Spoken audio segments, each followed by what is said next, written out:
a contar un poco cómo fue ese proceso desde el inicio, el desarrollo, cuáles fueron las preguntas iniciales que dieron pie, no solo a la investigación que hoy tenemos en estas piezas, sino también al acercamiento con las personas y con las propias historias que lo hicieron posible.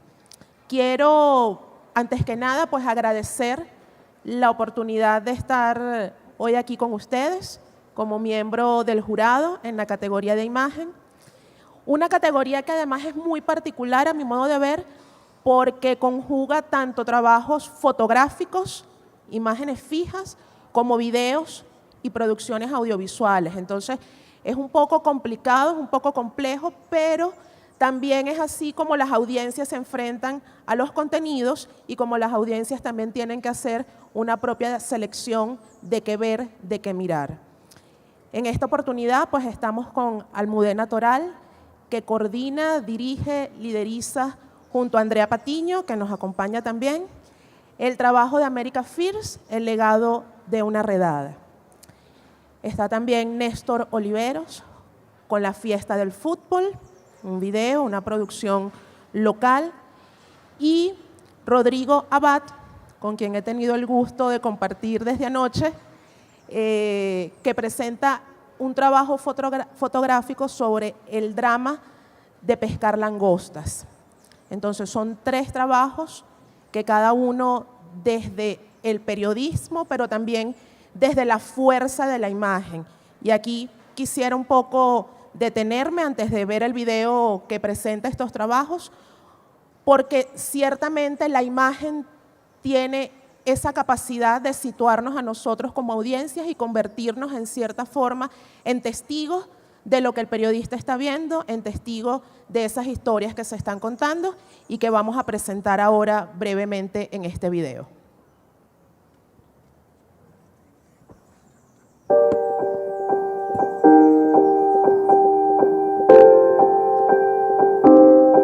America First es un documental de 42 minutos y un especial digital que fue publicado en Univisión Noticias Digital, en inglés y en español.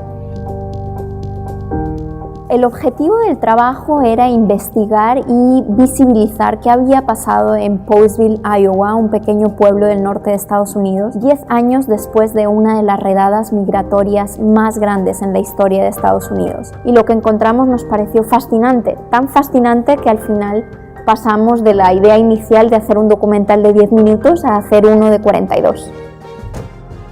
Una de las razones por las cuales nos interesaba muchísimo contar esta historia es porque nosotros mismos en el equipo de Univisión Noticias somos migrantes, viviendo en Estados Unidos en momentos de Trump.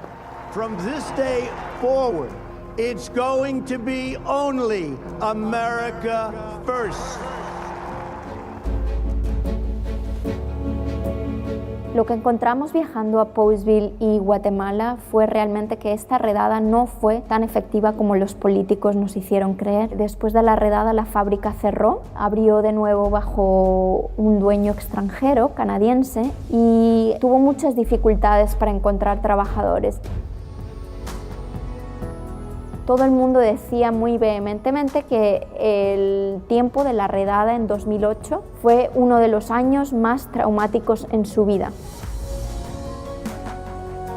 10 años después, lo que descubrimos es que el pueblo es más diverso que nunca. La escuela, por ejemplo, tiene más niños inmigrantes que locales. La fábrica sigue funcionando con muchísima mano de obra inmigrante. Nuestra esperanza con este trabajo era poder cambiar la percepción pública y generar mejores conversaciones sobre para qué sirven estas redadas. Estas redadas realmente no sirven, según nuestra investigación, para muchos, solamente sirven para romper una sociedad, para romper muchas familias, para generar un trauma innecesario y para dañar las economías locales.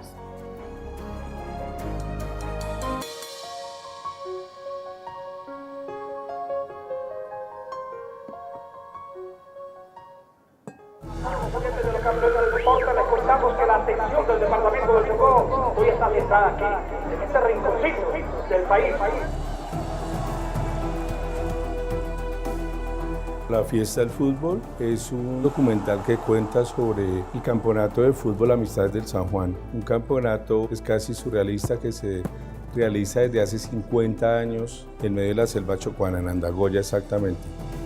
Es un campeonato desconocido, pero que le ha aportado al fútbol nacional e internacional más de 90 jugadores. Entre esos está Jackson Martínez, La Roca Sánchez. Y es un campeonato que es una verdadera fiesta del fútbol.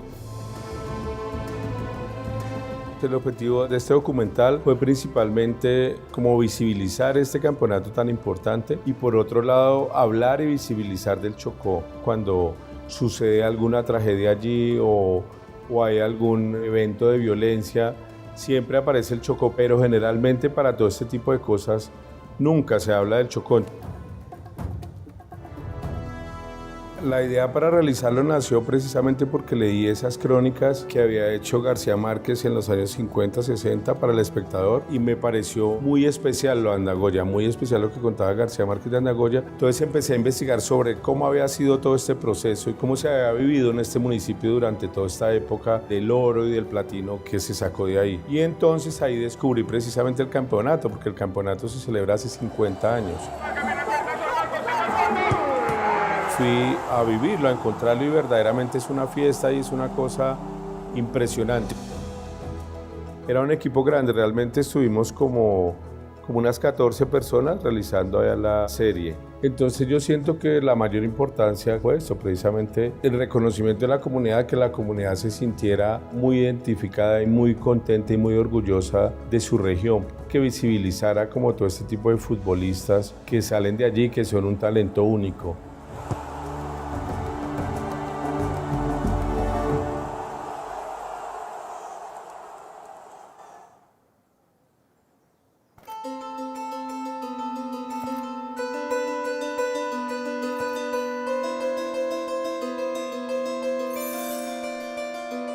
La historia de los misquitos es una típica historia de explotación en Centroamérica que comienza en una aldea remota en Honduras y termina en un restaurante, en una mesa en Miami. El drama es que los buzos pescan a destajo y nunca se respetan las reglas del buceo. Entonces un buzo baja hasta 5 veces a más de 30 metros de profundidad para poder buscar el producto, la langosta, el pepino de mar. Y muchas veces no toma conciencia de los tiempos, no respetan los tiempos de su vida, que ahí es donde se producen las enfermedades. El proceso de realización de la nota fue difícil por lo remoto del lugar y además porque yo desde un primer momento creí que tenía que aprender a bucear para poder contar el drama de los buzos de una manera más cercana.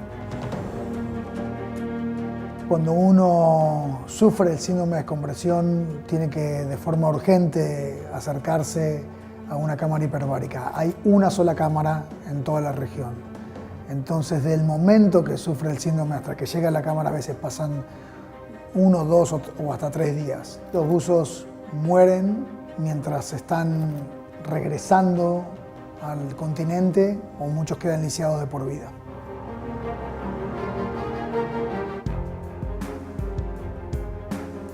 Ellos empiezan a bucear por necesidad. Los misquitos no son un pueblo de mar, de buceo antiguo, y lo hacen durante 15 días seguidos o más con tal de llegar a la meta para poder volver al continente, volver a su casa y poder sobrevivir hasta el próximo viaje.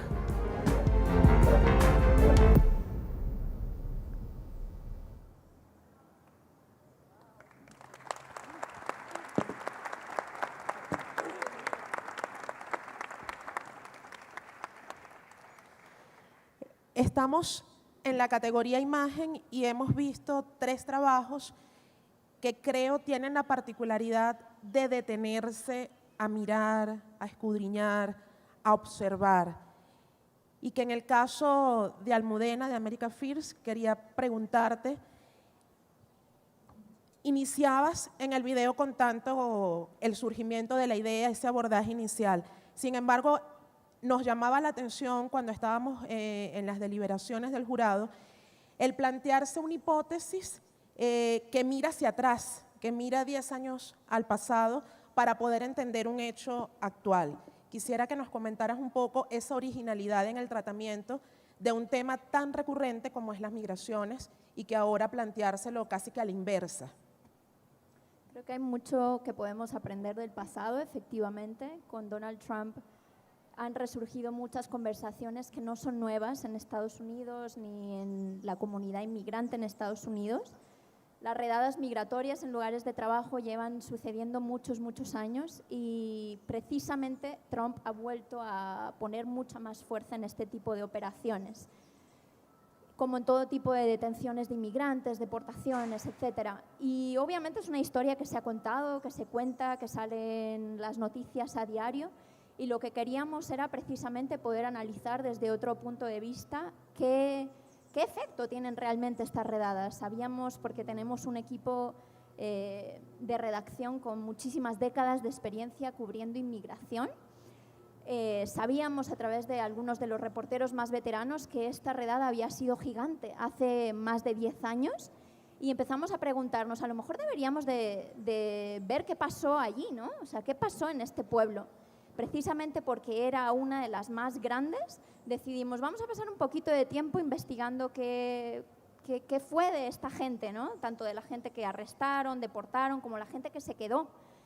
Y bueno, efectivamente, pues lo que empezamos a descubrir, creímos que era un buen ejemplo como para poder hablar de las políticas migratorias de Trump y de las redadas migratorias en específico con un nuevo tipo de fuerza, y creo que fue efectivo en ese sentido. A nivel de imagen fue desafiante porque efectivamente muchas cosas estaban en el pasado, e hicimos mucho ejercicio de pensar cómo buscamos personajes que traigan una historia que es de hace 10 años al presente. Por eso la mayoría de los personajes en el documental son jóvenes.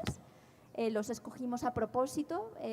Queríamos dar voz un poco a la nueva generación que había sido niños chiquitos cuando la redada había sucedido, o habían incluso una de las personajes era un bebé cuando la redada sucedió y su papá fue deportado. Y queríamos verlo a través de esos ojos, suplementado con obviamente otras voces de adultos que lo habían vivido siendo adultos, etc. Y sí, creo que en este caso y en muchos otros casos conviene mirar al pasado, ¿no? Y en el caso de imagen, cómo traer ese pasado al presente y cómo poder representarlo de una manera que pueda enganchar a la audiencia también. Néstor, fiesta, fútbol, alegría. ¿Cómo plantearse ese tema justamente desde esta noción que ahora estamos trabajando también en el Festival de la Cheveridad? Creo que calza, es muy oportuno y es un tema y es un abordaje también poco frecuente, así como le preguntaba a Almudena de mirar un tema tan recurrente, pero ahora desde el pasado, cómo mirar la alegría, el color de esta fiesta en particular y ser capaz desde un tema tan aparentemente delimitado y local, pues conectar con emociones universales como la alegría. Pues yo creo que eso está ahí puesto casi que en el Chocó, por eso siempre me interesó narrar un poco sobre esta región, porque siento que para el país ha sido casi que imposible derrotar ese límite geográfico y psicológico que genera la selva del Chocó. Aquí se ha puesto el Chocó como una región del olvido y uno va allá y descubre una riqueza pues precisamente en alegría, una gente absolutamente alegre y que le ha dado y que tiene mucho que ofrecerle al país. Y me encontré con esta historia, como decía en el video, leyendo una de las crónicas de estas que había hecho García Márquez para El Espectador, y luego conocí a Andagoya precisamente por esa crónica y luego descubrí ese campeonato que me pareció maravilloso porque es una cosa que es de verdad surreal. Uno llega y se encuentra, es un pueblo de 3.000 personas, 3.000 habitantes, donde en la época del campeonato llegan como 20.000. Entonces eso se vuelve realmente, yo siento que es el detrás de cámaras del fútbol de Colombia. O sea, estar ahí es sentir como toda esa alegría, y como dice Roldán, que está catalogado ahorita como uno de los mejores árbitros de América, él dice que él va allá porque ahí siente que la gente de verdad tiene puesta la camiseta, que es el único campeonato en el mundo donde él siente que la gente de verdad tiene puesta el alma y la camiseta ahí porque además eso se juega de las 5 de la mañana, apenas sale la luz del sol, hasta las 5:30, 6 de la tarde cuando se va, porque la cancha no tiene luz ni nada, pero todo es alegría, o sea, ahí es buenísimo porque hay una rivalidad muy fuerte, obviamente, entre todos estos equipos de fútbol de los municipios del Chocó, pero apenas se acaba el partido, ya es una fiesta absolutamente total, la gente amanece en las calles todo el tiempo bailando, y es buenísimo porque los jugadores, como en el sitio donde se hospedan, que es la escuela, no hay duchas, tienen que irse a bañar al río, entonces toda la gente está bailando en la calle, el parque lleno de gente bailando, borrachos, y ves a los jugadores con la toalla y la totuma y el cepillo de dientes en la boca pasar para irse a bañar al río porque empieza el campeonato ya. Y además los ponen a bailar con su totuma y todo cuando va pasando porque la gente está amanecida, y es también apoteósico el cierre porque el campeonato se acaba a las 3 de la tarde del último día pues, de campeonato de la premiación, y luego empieza un concierto que dura casi hasta las 3 de la tarde del otro día y la gente no para y está todo el mundo ahí, es una cosa buenísima, es lo que usted decía, la chéveridad del fútbol, la chéveridad del deporte encarnada en esa región. Y de lo local, ¿no? Y del periodismo alegre, porque eso Claro. también llama mucho la atención, que en medio de tantas historias dramáticas esta nota salta con alegría y nos atrapa. Sí, sí, es que es eso, porque además los locutores son buenísimos, son gente que lleva 25 años narrando el campeonato y son hermanos y son de diversos hinchas de diversos equipos, entonces buenísimo, y además las cabinas de transmisión también, todo es improvisado, es una cosa, la cancha, además la cancha tiene un nombre bien, se llama HH Standy, y todos los jugadores colombianos que juegan afuera, ellos dicen no chicanean con jugar en Europa ni con jugar en la UEFA, sino con decir, ¿usted ha jugado en el HH Standy? Si usted ha jugado en el HH Standy, hábleme, si no, ni se le ocurra. Es como la cancha mítica, se volvió además un escenario mítico, y además una de las cosas que más me impresionaba es que yo creo que uno de los escenarios más míticos de este país, y la gente no lo conoce, la gente ni sabe que ocurre ese campeonato allá, y que además es una locura porque empieza el 1 de enero, y empieza a llegar todas las delegaciones por el río San Juan, que es como la única manera de llegar, y el río se llena de canoas con hinchas, con técnicos, con los jugadores, y es buenísimo ver, además hasta con pólvora que es prohibida, pero allá no está prohibida, y la gente va en esas canoas tirando pólvora y echándose arengas un equipo al otro, y empieza a llegar toda esa gente y eso se vuelve una locura, y además que Andagoya es un pueblo muy especial porque es como el primer apartheid de Hugo, a un lado viven los negros y al otro lado del río vivían los gringos, y los negros no podían pasar al lado de los gringos. Obviamente los gringos se fueron y se llevaron 58 toneladas de oro y 48 de platino según las estadísticas ahí, y se dice que los dueños de estas minas eran los dueños del New York Yankees, y que ese estadio de los New York Yankees en Nueva York se hizo con plata de Andagoya, y Andagoya no tiene estadio, entonces es como una contradicción ahí, pero está toda esa historia que es impresionante. Y otra cosa que me impresionó es que ahorita hay una sola Andagoya, podríamos decir, al lado y lado vive la gente de Andagoya, pero la alegría siempre sigue estando al lado de donde vivieron los negros siempre. O sea, usted llega al lado donde vivieron los gringos y está la ciudad bonita y ahí vive la gente de Andagoya, pero no se parece nada al otro lado donde vivían los negros. La alegría se quedó allá a vivir. Rodrigo, quiero agradecer públicamente a Rodrigo porque durante la cena y en el desayuno hizo todo este trabajo que ustedes ven aquí de preguntas, ya eso viene de él. Pero la pregunta fundamental aquí, Rodrigo, es ¿qué es un quilombo? Desde ayer estamos tratando de entenderlo. Un quilombo puede ser un desmadre, una vaina, ¿cómo? Mierdero. Un mierdero. Un verguero. Un verguero. Sirve para todo. Rodrigo, me llama la atención igual en estos trabajos la capacidad de fijarse en una comunidad prácticamente olvidada, confundida. Tratábamos de entender en estas conversaciones esa propia comunidad que tiene eso, contradicciones, ambivalencias. Y cómo fijarse en un tema también tan particular, pero para develar yo creo que la propia región y sus desigualdades.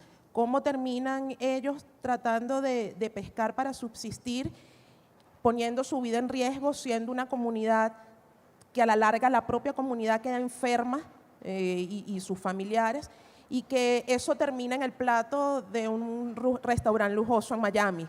Entonces, esas propias contradicciones desde algo tan local, tan olvidado, tan difícil de comprender, pero que a la vez nos dibuja como región. Cuéntanos de eso. Sí, bueno, buen día. Sí, recién lo hablábamos con Moisés, que está ahí, que fue mi compañero con el quien hicimos la nota.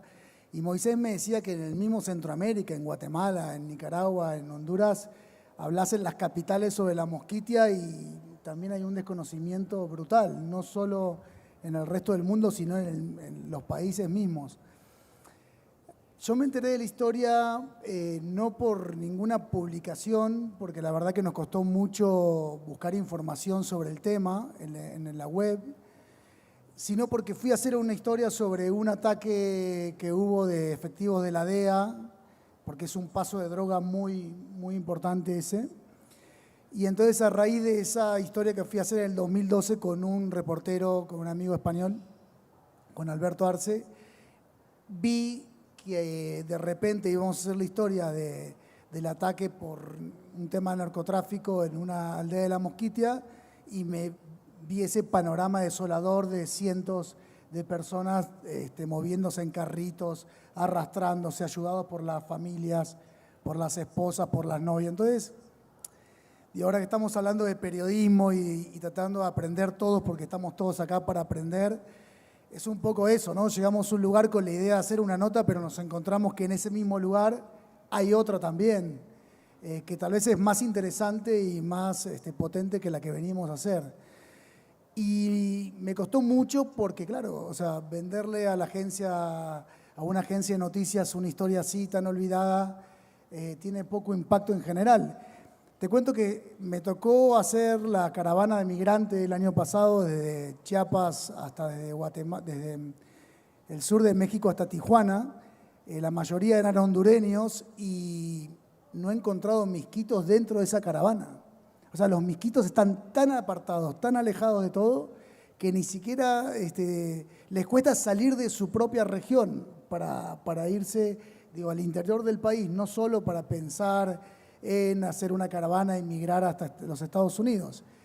Entonces, bueno, esas historias creo que son importantísimas. O sea, creo que esas historias olvidadas en las que nadie le pone atención, pues estamos todos preocupados hoy en los migrantes porque está Trump, mañana vamos a estar preocupados en Al Qaeda en Latinoamérica porque alguien del Departamento de Estado lo va a poner en las noticias.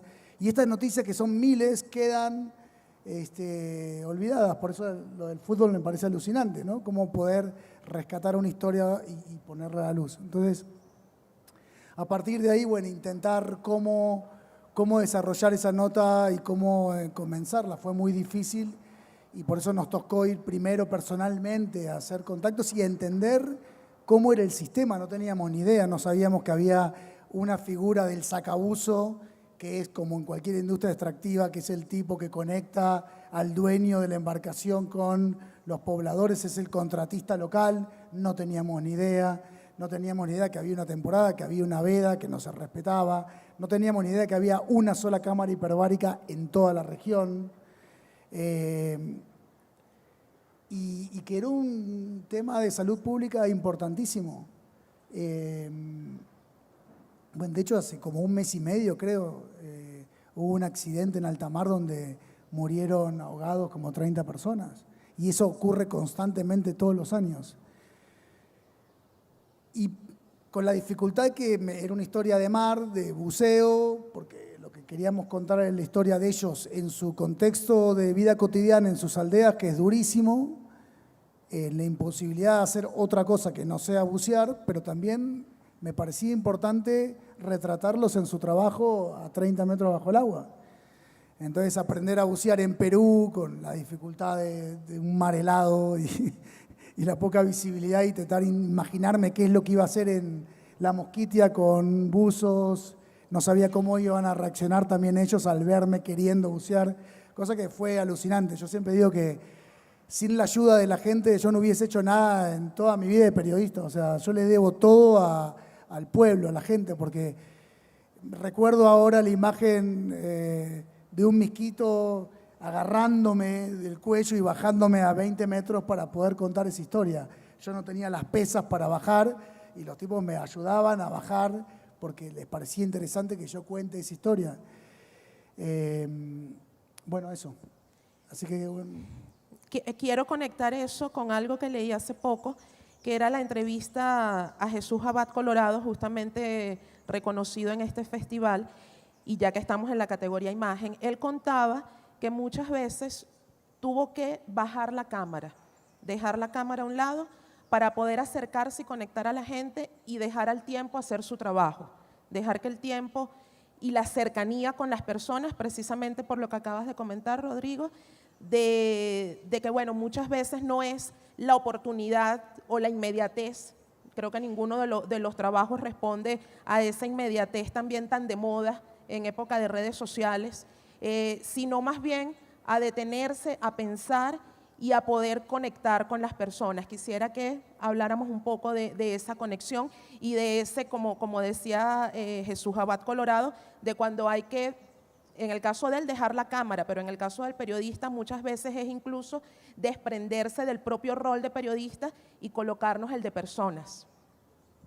Sí, por supuesto. Como creo que cualquier persona que trabaja en imagen, fotografía, documental sabe, el tiempo que de hecho pasas fotografiando o filmando es un porcentaje muy pequeño.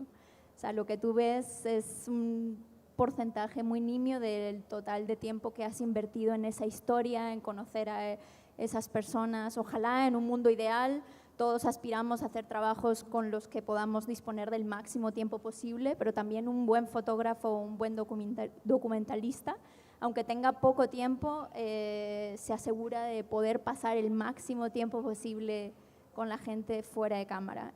Yo añadiría, en el caso, por ejemplo, de este documental, tanto Andrea como yo pasamos, diría, probablemente 10 días sin filmar nada. Nuestros editores nos querían matar, porque dentro de lo que cabe era como no puede ser que regreséis sin nada. Regresamos con algo, pero realmente muy poco utilizable. Mucho de ese trabajo inicial, como también decía Rodrigo en ese primer viaje que hizo a la región, es conocer a la gente. En el caso de este pueblo de Iowa, la gente tenía mucho miedo, nadie quería hablar. Los inmigrantes indocumentados porque no tienen papeles y tienen miedo en el contexto actual, los locales de toda la vida, los judíos ortodoxos porque estaban hartos del tratamiento que habían recibido de los periodistas hace 10 años y cada año que se cumplía un aniversario de la redada hablaban pestes de todos los periodistas. Y en general todo el mundo transmitía esta idea de esto fue muy doloroso, no quiero volver a hablarte de ello, ¿no? Y mucho de ese trabajo era conocer a la gente, entender esas preocupaciones, explicar por qué quieres hacer este trabajo, por qué quieres escucharles, validar que estás ahí para escucharles, que no vas a estar 10 minutos y te vas a ir, que de verdad te importa. Desmitificar un poco, ¿no?, el posible impacto que pueda tener el trabajo también, porque es verdad que uno no puede prometer nada.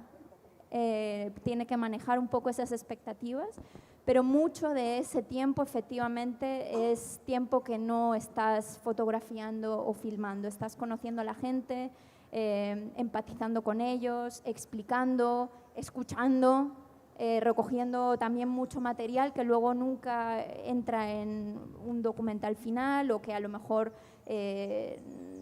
mucho tiempo son preentrevistas, son conversaciones más informales y efectivamente yo creo que el tiempo fuera de cámara es totalmente clave para garantizar que el producto periodístico que puedas hacer, independientemente del formato, sea un producto honesto y que la imagen también, me atrevería a decir, se sienta honesta. O sea, muchas veces yo era reportera impresa antes de ser una periodista visual. Y muchas veces recuerdo ese tiempo y digo, wow, echo de menos el no tener ese obstáculo, ¿no? Uno sabe que la cámara es un poco intruso y nadie puede negar eso. Y con vídeo aún más porque tienes micrófonos, ¿no? Depende de cómo filmes, luces también, etcétera. Claro, pero parte del hacer bien tu oficio es, número uno, poder empatizar con la gente, explicar bien lo que quieres hacer, estar ahí para escucharles, para luego cuando de verdad empiezas a filmar que exista esa empatía, para que eso se note en la imagen, que la gente tiene tu confianza, que se olvida de que estás ahí, que tú eres una mosquita en la pared. Nunca lo eres realmente, pero ese es el objetivo, que te hayas ganado tanto su confianza que ellos realmente no estén actuando diferente de cómo lo harían normalmente. Néstor, y en tu caso creo que era complicado, ¿no? Quizás un poco al revés. Aquí era un poco al revés en el sentido de que no era nadie que quisiera hablar, sino al contrario, todo el mundo quería hablar. Entonces se vuelve una cosa, porque todo el mundo quería estar ahí, todo el mundo, y obviamente tuvimos que ir como a los lugares de donde salían esos futbolistas, porque eso era lo que ellos nos decían, llegar acá. Imagínense, si en Andagoya nadie los ve, que supuestamente los ven, imagínense la región, las veredas donde vienen esos jugadores. O sea, si para llegar a Andagoya es difícil, imagínense un pelado que está en una vereda que queda en un pueblo a no sé cuánto, que hay que pasar 5 balaceras de paramilitares, 2 de guerrilla, y llegan allá, ellos decían, ellos se mueren por venir acá. Entonces cuando estábamos ahí, a mí me pasaba al contrario, todo el mundo quería hablar, entonces se vuelve una cosa terrible, porque además eran toda esta mano de equipos de todos los municipios del Chocó, 5 días jugando todo el día y con muchísimas cosas que mostrar, y casi que había que hacerlo ahí porque el campeonato es cada año, entonces si no lo haces ahora tienes que esperar un año para poder mostrar eso que está pasando ahí, y eran tantas cosas, y pues obviamente estuvimos haciendo un proceso de acercarnos con la gente, de ir a conocerlos, muchísimo, conversar mucho. Además fue bonito porque fuimos a conocer las familias, porque ellos siempre hablan mucho de la familia, obviamente porque en el pensamiento de cada uno de sus jugadores está poder sacar adelante su familia. Entonces siempre es como con la mamá, y se vuelven cosas muy cálidas, porque lo que le cuentan a uno es decir, a mí me llevaron a jugar a Italia y yo lo que más extrañaba era la comida, porque allá no le hacían una huepanela. Entonces uno nunca como que asimila que lo que va a extrañar usted siendo un jugador profesional y que le están pagando en euros no sé cuánto, sea que no tiene su aguepanela y que la mamá le hace la aguepanela y ese tipo de cosas. Y entonces se vuelven historias muy, muy cotidianas y muy bonitas y muy cálidas, y empieza uno a compartir con ellos casi que su cotidianidad, más allá de todo ese profesionalismo que tienen ahí. Y además que es muy importante para ellos llegar acá, y se vuelve, lo que le digo, hubo un momento en que era una locura, porque como les contaba, están las 2 Andagoyas y las separa el río, y nosotros estábamos grabando en esta Andagoya, pero en la otra Andagoya estaban pasando 80.000 cosas, y lo que le digo, es un pueblo que se llena, hay 20.000 personas en la calle todo el tiempo, entonces todo el mundo quiere hablar, y aquí están los partidos, y allá está la señora que hace las comidas, en el otro lado de Andagoya, que eso también es muy bonito en el campeonato, porque son señoras que cocinan y se van a las 11 de la noche para poder tener el desayuno a las 7 de la mañana, de todos los policías que van, de los periodistas que van, ahí tienen la lista, periodistas tanto, policías tantos, jugadores tanto, y todo el mundo tiene que ir por su comida al otro lado, a la otra Andagoya.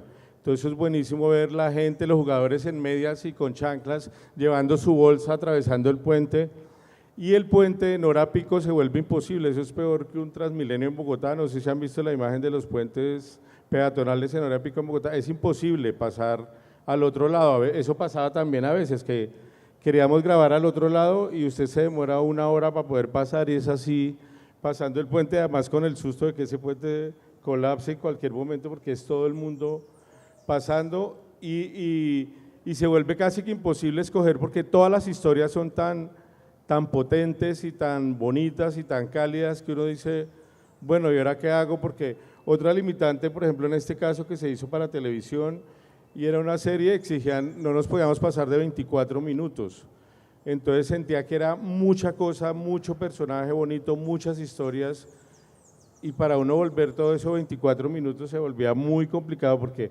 no teníamos libertad de tiempo, no podíamos decir, yo siempre quise hacer el documental como de 1 hora y media, o sea, yo decía, esto da para 1 hora y media sobrado y buenísimo, o sea, que quede entretenido, que no aburra, da para 1 hora y media, obviamente, pero pues era televisión y exigen 24 minutos, entonces ahí se volvía un poco complicado, y obviamente de acuerdo con todo lo que decía Almudena de llegar con los personajes, bajar la cámara, compartir con ellos, aparte de eso era es bonito que nos haya pasado el opuesto, que haya un caso donde la gente tenía miedo a hablar y haya este caso donde todo el mundo quería hablar, que son dos cosas como la otra cara de la moneda.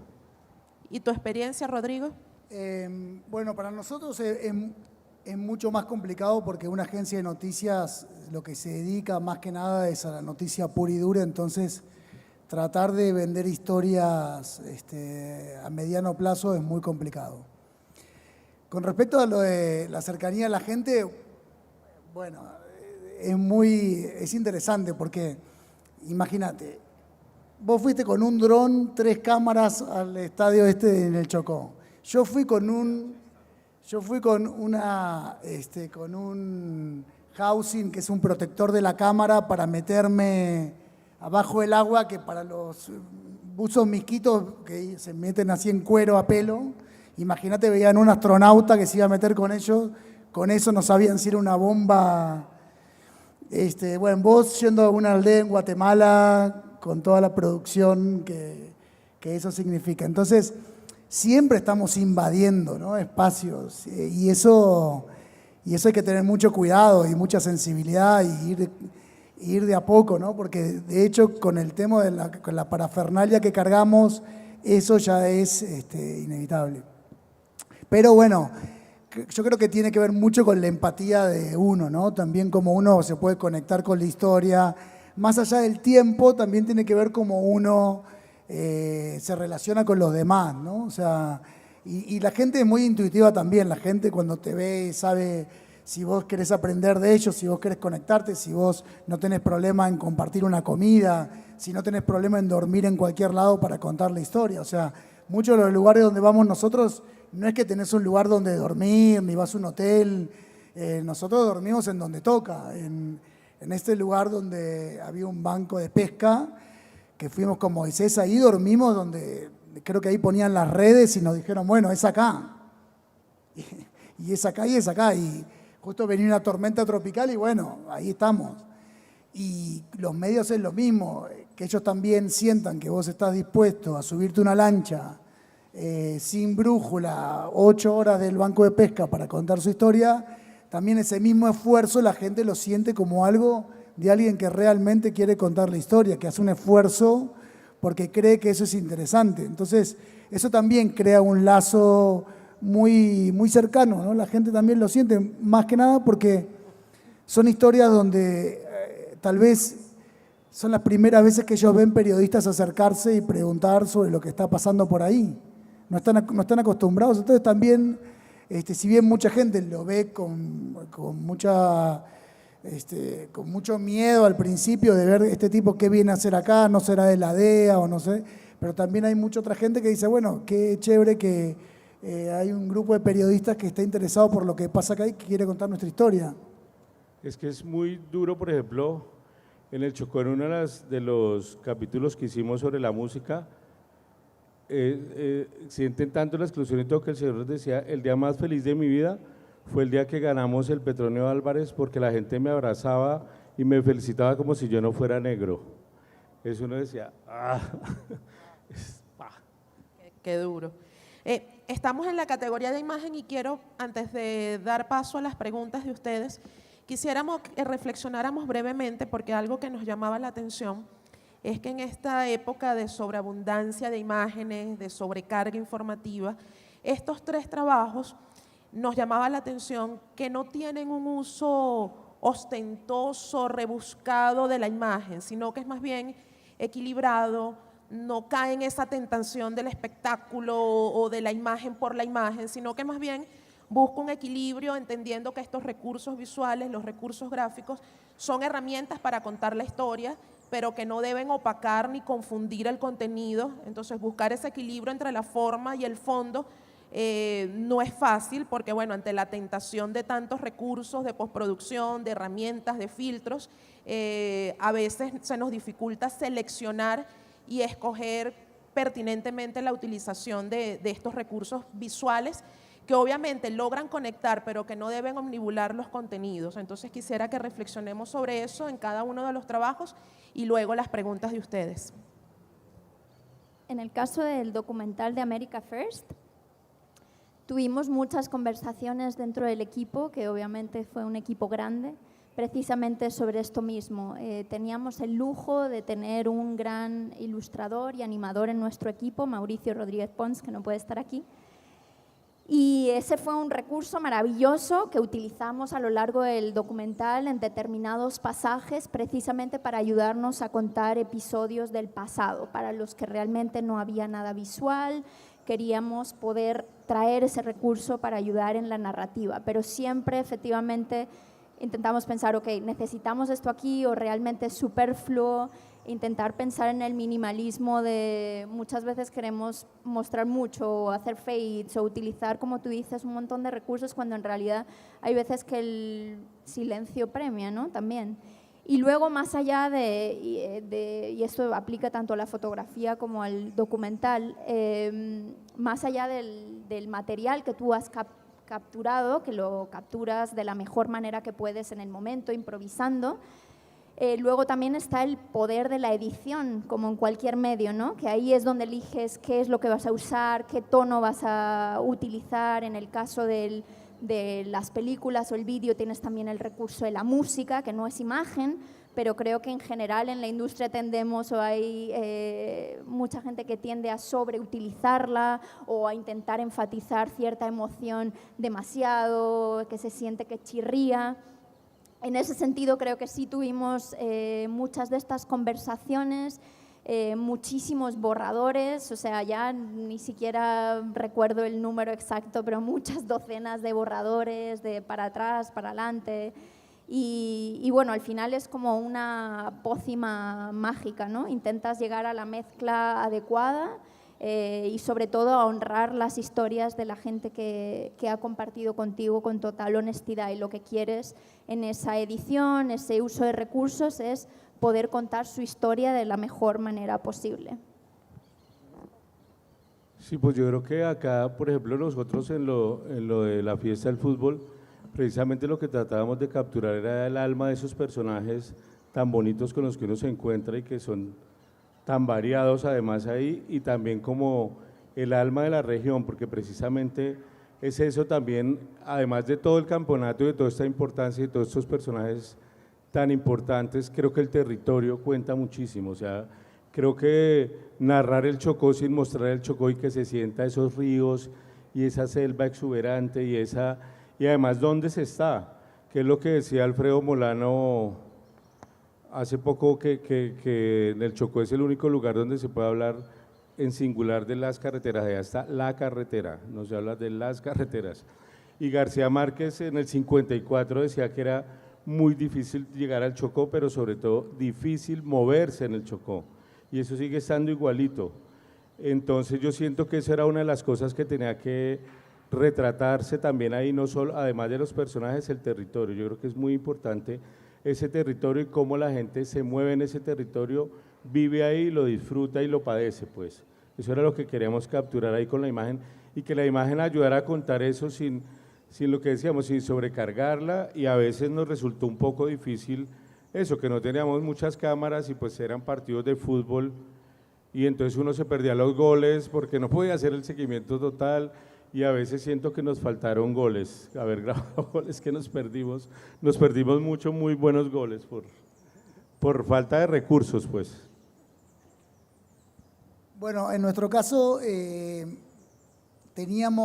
la historia tenía como varias aristas y teníamos que tratar de retratarla, tratar de que sea completa. Teníamos la parte de la salud pública, que eran los enfermos que venían con el síndrome de descompresión a la única cámara hiperbárica que había en la región, que hay en la región.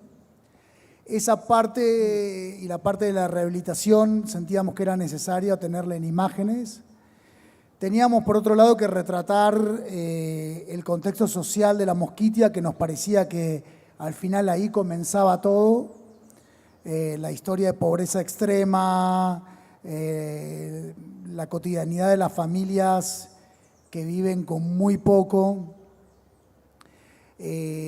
Teníamos que retratar también que era un lugar militarizado, no solo en el hospital, sino en todas las aldeas, controlado por los militares.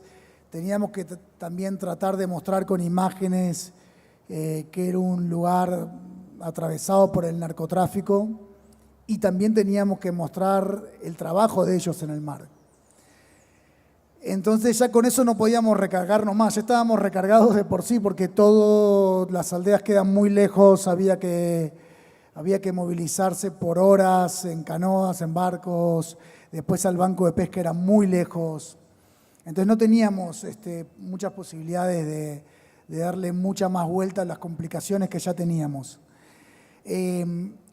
Respecto a la estética, a mí me encanta la fotografía, pero que siempre sirva para la historia. O sea, a mí me gustaría, de hecho en mi fotografía, tener un vuelo artístico muy superior al que tengo. Yo creo que soy un tipo bastante básico, pero básicamente soy básico porque me metí a la fotografía por el periodismo. O sea, no es que yo venía de la fotografía de paisaje, retrato y me metí al periodismo. Me metí al periodismo y allí me di cuenta que, como te decía ayer, que era pésimo escribiendo, que no me sentía a gusto estando atrás de un escritorio más de media hora y que la fotografía de prensa me permitía estar mucho en el territorio, en la calle.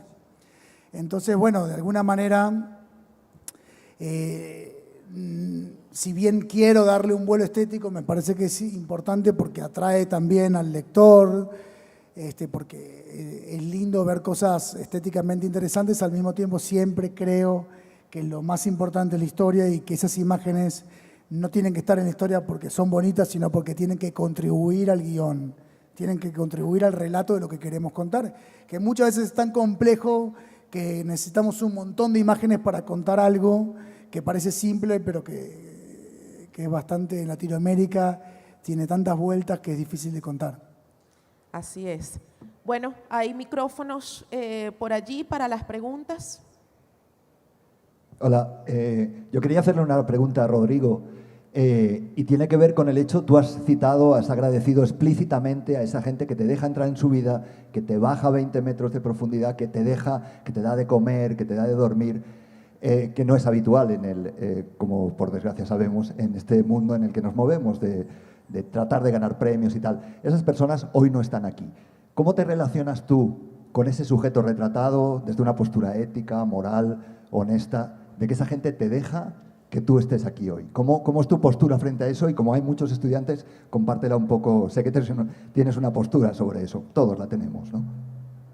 Sí, es bien complicado porque aparte nosotros, a diferencia de muchos colegas míos que siguen una historia por 10 años y vuelven, por la naturaleza del trabajo es muy jodido porque nosotros saltamos de acá, vamos a la caravana de migrantes, de ahí nos vamos al golpe de Estado en Honduras, salimos del golpe de Estado en Honduras y nos vamos a la Amazonía para ver cómo se quema la selva y tenemos relaciones cortas muy intensas con los retratados.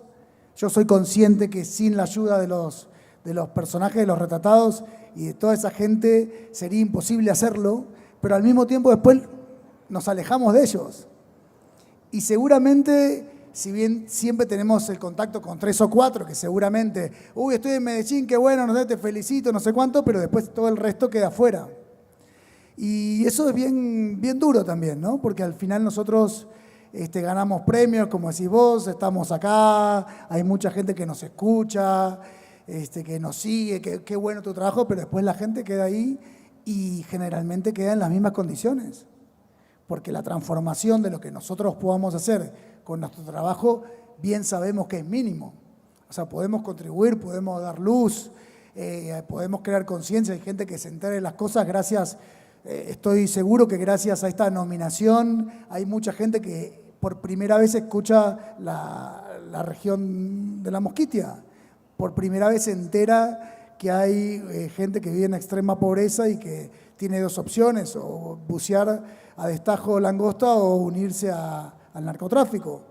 Pero bueno, yo no creo que ahora en la Mosquitia haya cambiado mucho. Nosotros publicamos el reportaje y hace 1 mes y medio murieron 30 personas ahogadas, después que una embarcación se incendió porque no tiene ningún tipo de protección, menos del Estado.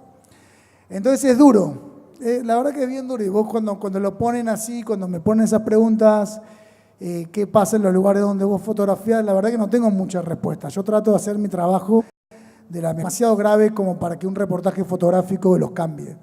Esa es la dura realidad. Por allá, ¿más preguntas? Hola, buenas. Mi nombre es Francisca, de Chile. Bueno, mi pregunta es para Almudena y Rodrigo. Primero, bueno, felicitarlos a los tres por su gran trabajo. Y me llamó la atención porque tuvieron vivencias de historias que son muy crudas, muy fuertes. Entonces quisiera saber un poco como cuál fue lo que más les marcó de la experiencia que vivieron y cuál fue un poco como resumida, porque me imagino que es grande, la reflexión que sacaron del reportaje que realizaron.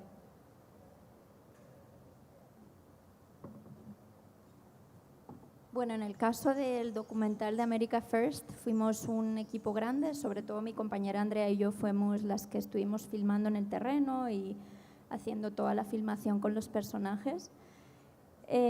Para mí una de las conclusiones principales, como comentaba un poco en el vídeo que editó la Fundación, era intentar poner una lente gran angular a un tema tan complejo como el de las redadas migratorias y toda la retórica antimigrante, etcétera, y verlo desde más cerca, ver cómo afecta a personas, humanos. Y en este caso era un pueblo y un caso muy interesante porque había gente muy diferente, ¿no? O sea, diferentes culturas, diferentes idiomas, y el poder ver desde cerca cómo una operación de esta clase había afectado de maneras brutales a personas tan dispares, desde un americano local de Iowa, descendiente de alemanes, que había trabajado durante años en la planta de carne y perdió su trabajo después de eso, no podía alimentar a su familia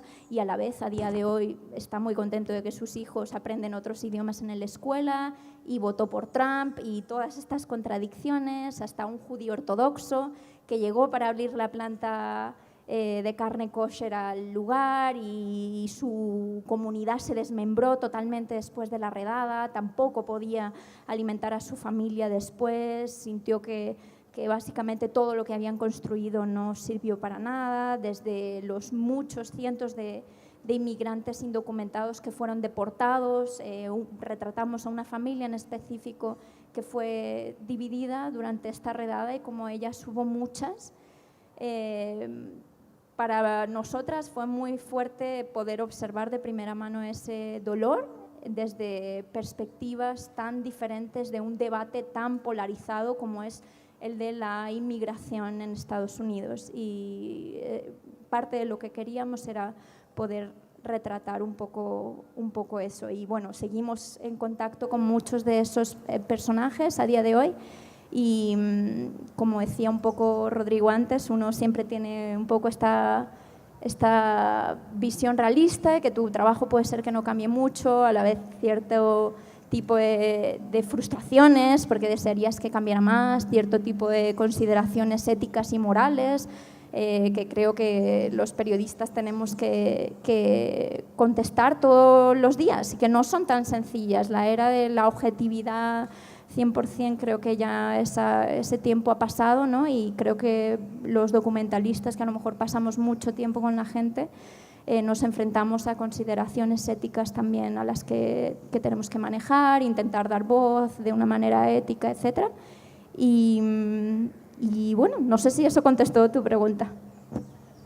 Sí, es bien complicado porque en Centroamérica todas las historias son muy trágicas y hay muy poco espacio para la esperanza, digamos. Y lo vemos cada día que pasa, la situación en los países centroamericanos está cada vez más jodida. Pero al mismo tiempo tratás de entender la complejidad del lugar, porque claro, porque ahí viene nosotros con Moisés pensábamos, ¿no? Bueno, tratábamos de interpretar la historia, qué es lo que pasaba en ese lugar. Y hablando con todos los actores, también los dueños de los barcos nos decían, bueno, pero miren, si ustedes hacen el reportaje denunciando las violaciones a los derechos de los trabajadores, a las reglas del buceo, etcétera, bueno, ¿qué es lo que puede pasar? que Estados Unidos levante la mano, que el gobierno le diga al gobierno hondureño, miren, nosotros no le vamos a comprar más langostas a ustedes, porque esto es una atrocidad. El gobierno hondureño, suponte que pasó de alguna manera hace como 3 años. Hubo una reglamentación que nunca se cumplió, obviamente. Pero el dueño del barco nos decía, miren, ustedes van a hacer ese reportaje, se va a prohibir la pesca de langosta a destajo, con tanques, como lo estamos haciendo, pero ¿qué va a pasar con toda esta gente? ¿Dónde va a ir esta gente? Si los misquitos viven de la pesca de langosta y de pepino de mar, que también el pepino de mar es otro tema, que es para el mercado chino. Entonces, ¿qué va a ocurrir en este lugar? Se van a ir al narcotráfico, se van a armar bandas armadas o va a haber una migración enorme que después va a terminar afectando al gobierno hondureño y afectando a los Estados Unidos. Entonces, claro, ahí empezás a entender que en el medio de la historia hay un montón de complejidades y que al final lo que manda es la pobreza extrema de un lugar donde nunca hubo ningún tipo de desarrollo, donde no hay agricultura, donde nunca se hicieron carreteras para poder conectarlos, para poder sacar, en el caso que tengan algunos productos, para que puedan vivir de otra cosa. Entonces, claro, al final están atrapados los misquitos entre eso, por eso ni siquiera migran, lo único que tiene el horizonte es el mar. Y vos decís, bueno, si el día de mañana, gracias a nuestro reportaje, también termina la pesca, ¿qué va a pasar acá? También es otro problema añadido. Entonces, bueno, otra de las contradicciones con las cuales nosotros trabajamos y que pensamos, yo creo que el ejercicio del periodismo es ir a un lugar, pero a veces pasa que nos pasa a nosotros que aparte con la restricción de presupuesto quieren que vos vayas a un lugar y que cuentes esto, que lo cuentes desde el escritorio y que solo vayas a confirmar lo que ya pensaste. Y eso es una locura para el periodismo, creo. O sea, el periodista tiene que llegar con una idea, con haber estudiado el tema, pero después tiene que entender qué es lo que pasa, hacer una interpretación y después hacer una historia y ver si por ahí esa idea al final no era la más importante, era otra. Entonces uno en medio de esas notas, por eso a mí me gusta ir siempre con un reportero, con un camarógrafo, para poder también reflexionar en el mismo de la historia qué es lo que estamos haciendo, para dónde queremos ir, con qué límites nos topamos, hasta dónde podemos llegar, todo eso que yo creo que al final contribuye al buen relato, ¿no? Bueno, ya estamos sobre el tiempo, de verdad ha sido enriquecedor. De todas maneras, los 3 finalistas van a estar todos estos días cercanos a nosotros para conversar con ellos. Yo quiero ya, para finalizar, agradecer esta oportunidad de lujo de tenerlos aquí con nosotros. Y compartir que ayer cuando venía en el avión con una persona de Cali que tiene 50 años viviendo en Venezuela y obviamente tocábamos el tema de mi país, cuando nos despedimos me dio como una especie de bendición que me decía, te deseo que vengas de Colombia con buenas historias que contar a tus hijas. Y yo quiero compartir esa bendición con ustedes y que se vayan cada uno de aquí con gratas y hermosas bendiciones, historias que compartir con sus familias, con sus hijos, con sus amigos y sobre todo para reencontrarnos, como decía Gabo, con el mejor oficio del mundo. Muchísimas gracias. Gracias. Bien, bien. Me entrenaste. Estuvo buena la entrada. Gracias.